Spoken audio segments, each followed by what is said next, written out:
All right, so let's go ahead and get started here. We're going to take a look at Ezekiel chapter 8. And Ezekiel chapter 8 is interesting. You know, we looked at the first 7 chapters of Ezekiel last night, and we saw the visions that Ezekiel was given and the strange things that God had him do. Lay on your left side for, what was it, 340 days, and then lay on your right side for 40 days, or I probably have the numbers wrong, but but it's really a fascinating thing, and to see how God used him in that graphic way to illustrate the sin and the issues with Judah and Israel at the time. Well, tonight, those problems in Jerusalem are going to be highlighted for us. Isaiah prophesied about the problems in the temple. Jeremiah prophesied about those. And now Ezekiel is going to have a vision, and that vision is going to reveal to him exactly what the problems are and why they're so serious. So let's just start with the very beginning in chapter 8, verse 1. It came about in the 6th year, on the 5th day of the 6th month, as I was sitting in my house with the elders of Judah sitting before me, that the hand of the Lord God fell on me there. Then I looked, and behold, a likeness as the appearance of a man.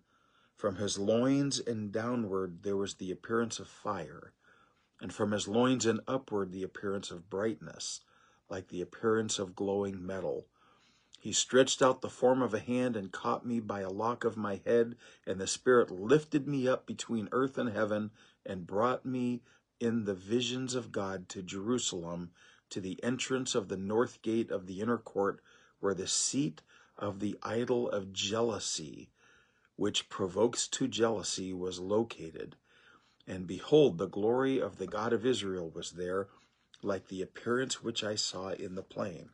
So, in this vision, God grabs him by the hair and lifts him up and transports him to Jerusalem so he can see what's going on in the temple.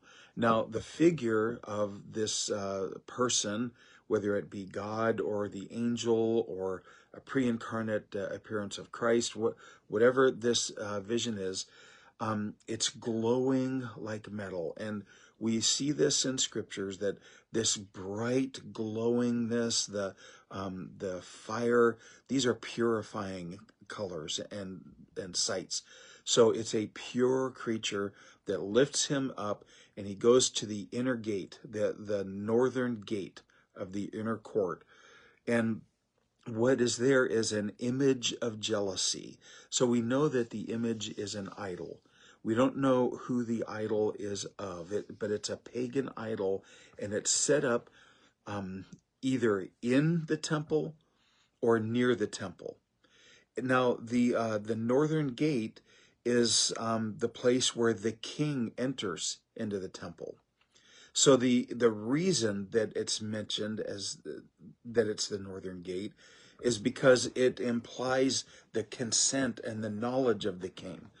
If the king enters the temple, he has to see this. So he knows about it, he approves of it, and all of this is being done with his consent. So that's why this is an important image, because this idolatry was public. It was, excuse me, it was known by the king, and it was challenging God in his own house. That's the really amazing, astounding part about this, is that this stuff is taking place in the temple itself. Now, there was probably throughout the history of Jerusalem and Israel and Judah, there were false idols scattered about here and there. We know that during the times of Judges, there were high places.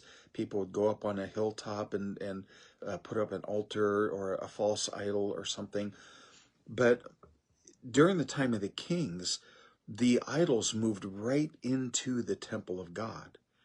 And this is what God is showing Ezekiel, is, look, it's at the northern gate to the inner court. The king himself knows about this. This is open, sanctioned idolatry. This is intended to disrespect me. It's not just a false belief system.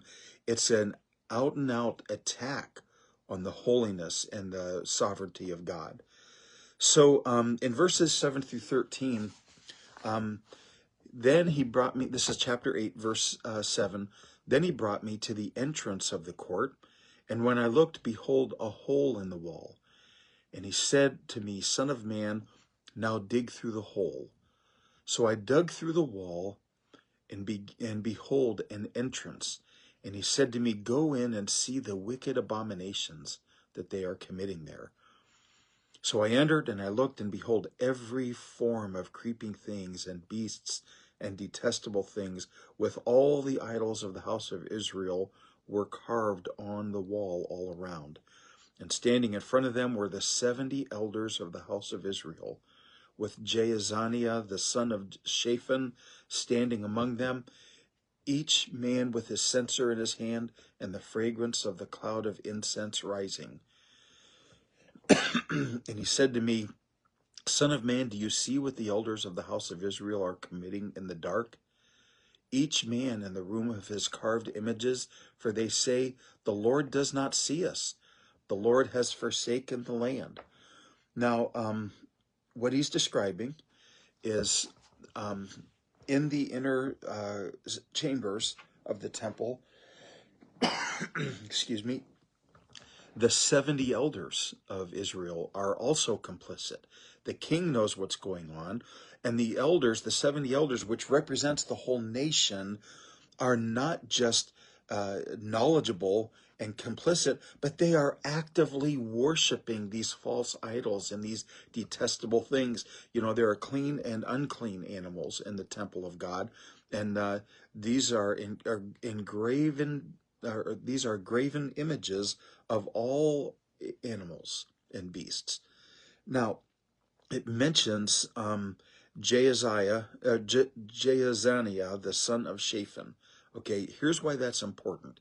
Remember we talked about the reforms that were made under Josiah when he was the king?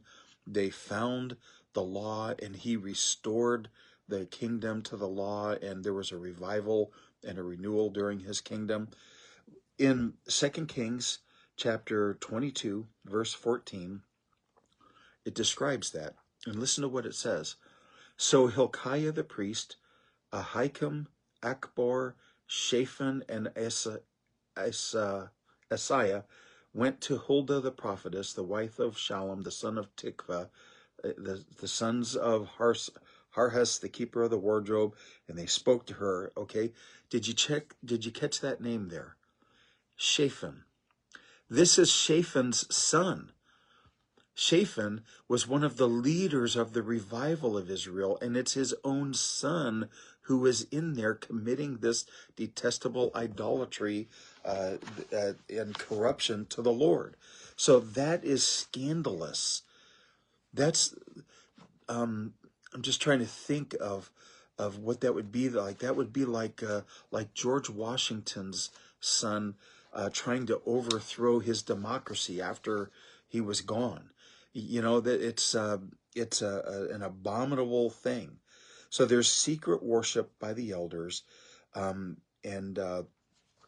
they're doing this right there in the inner recesses of the court, and by their actions, they're saying that we don't believe in God. He's irrelevant, or he doesn't exist, or he's blind, or he's absent, one of those things, but we're just going to bring in these idols and replace them because we don't want to worship God. So that's what's going on in the temple.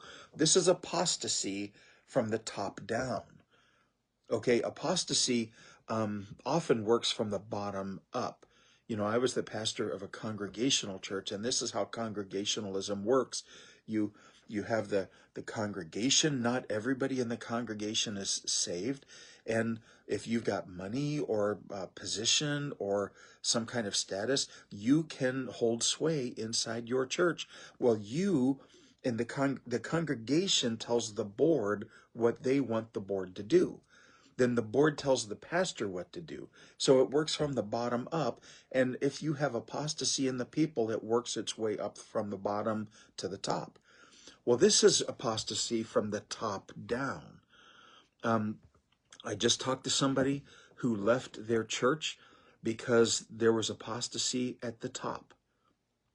And there were people left in his church. There were 7 people left.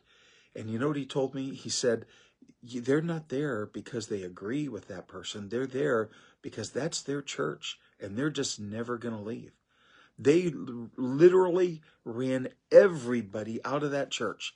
Everybody. It was a full-blown, active, vibrant, worshiping congregation, and they put apostasy in the pulpit, and everybody's gone, except for 7 people who are just too old and stubborn to leave. That's apostasy from the top. Now here the apostasy was engulfing the people of God. We see in verses 14 and 15, then he brought me to the entrance of the gate of the Lord's house, which was toward the north. And behold, women were sitting there weeping for Tammuz. And he said to me, do you see this, son of man?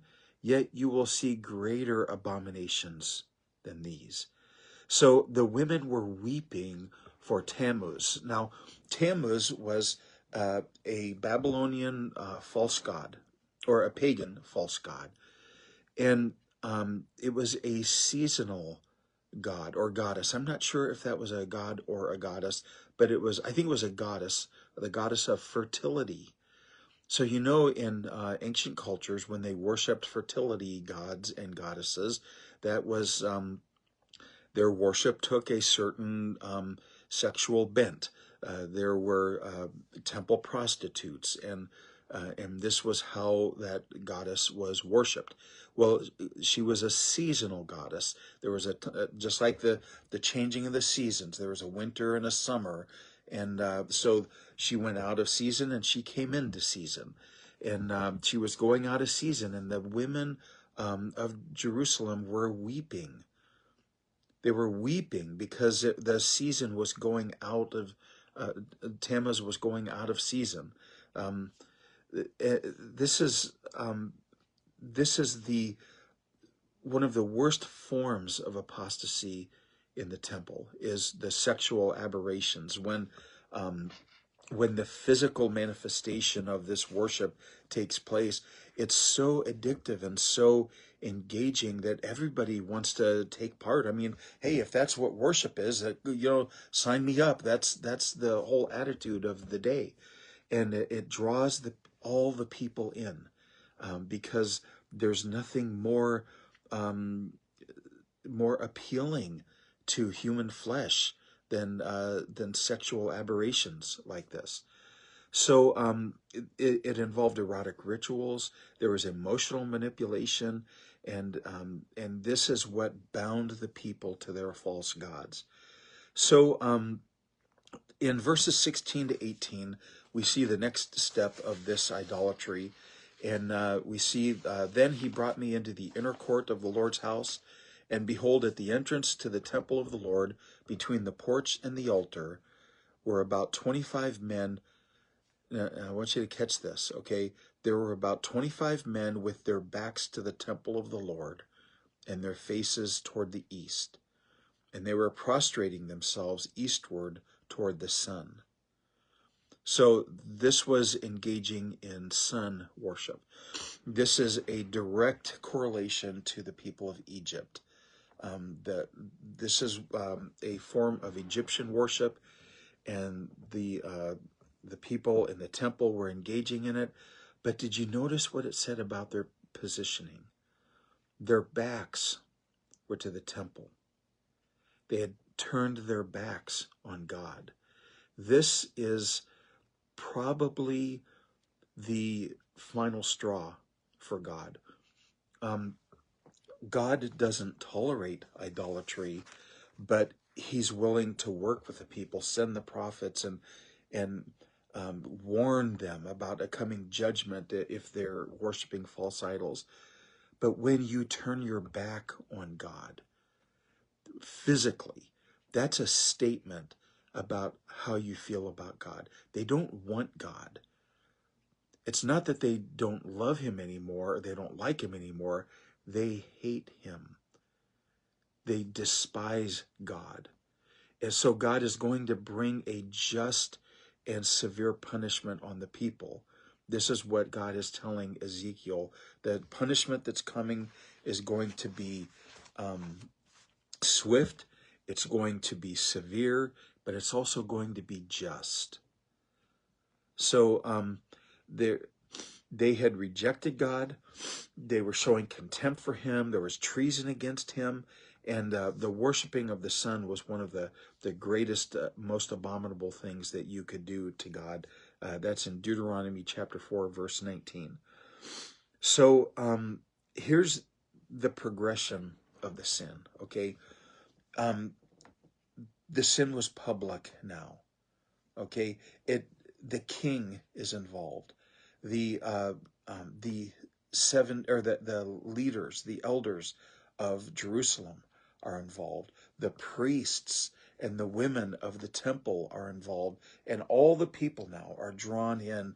The whole nation has turned its back on God. The whole nation had become corrupt, and now the only thing for God to do was to just bring in the Babylonians and take everybody away and let the land rest. Give it 70 years of rest to cleanse and to restore itself. So here's what I want us to take away from chapter 8.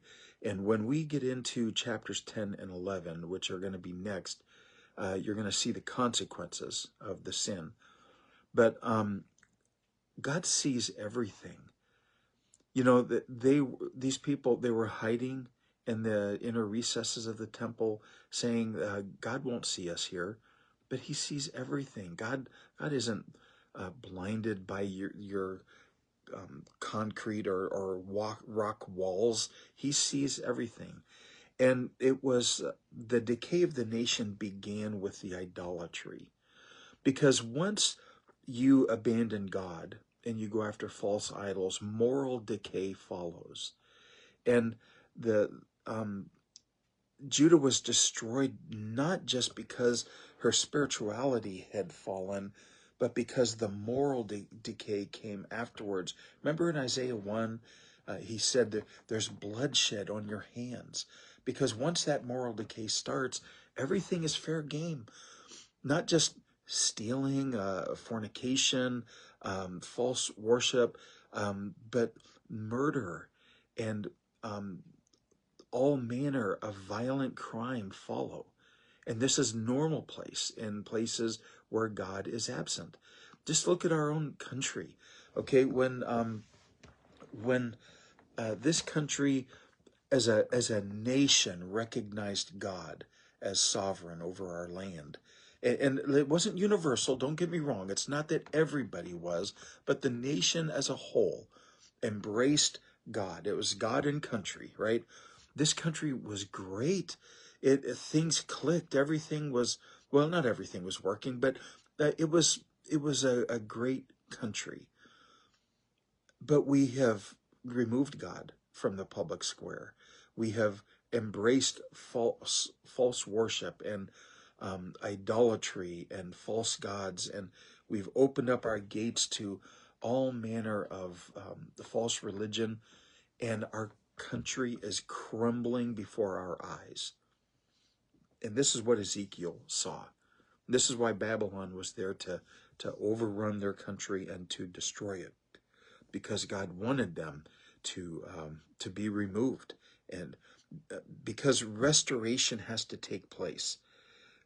God reveals our sin so that he can restore us. He doesn't want to harm us. He doesn't want bad things to happen to us, but he reveals our sin to restore us to himself. And when we don't turn back, when you turn your back on him and say, not having it, I don't want to have anything to do with it, well, then it's time to come and remove you and bring in somebody else. And this is what's happening in Judah right now. So, so let's leave it here. I'm going to ask you a couple of questions to take home with you. We'll be here tomorrow night for open mic night, but just ask yourself these questions as you go home, okay? What idols are you hiding from God? What idols do you have in your life that you're keeping hidden from him, that you think God doesn't see, but you know he does? Think about that over the weekend. What is captivating your emotion more than God? Because we know that in the erotic rituals, that captures the emotion of the people. But God is there for that too. God is there for emotion as well, not just intellect, not just spiritual, but emotional, mental, physical. God is there for all of that. He created all of that in us. And this decay in the people, it started with the leadership. So ask yourself this about the leadership of your church. Where are we? Where are we at? Is the Word of God primary in our church? Are we preaching the gospel? Are we a church that embraces hope, love, peace, and joy, and in particular love? Is that what we are all about? Because if it's not, then your church is going in the wrong direction. You're following after man rather than after God.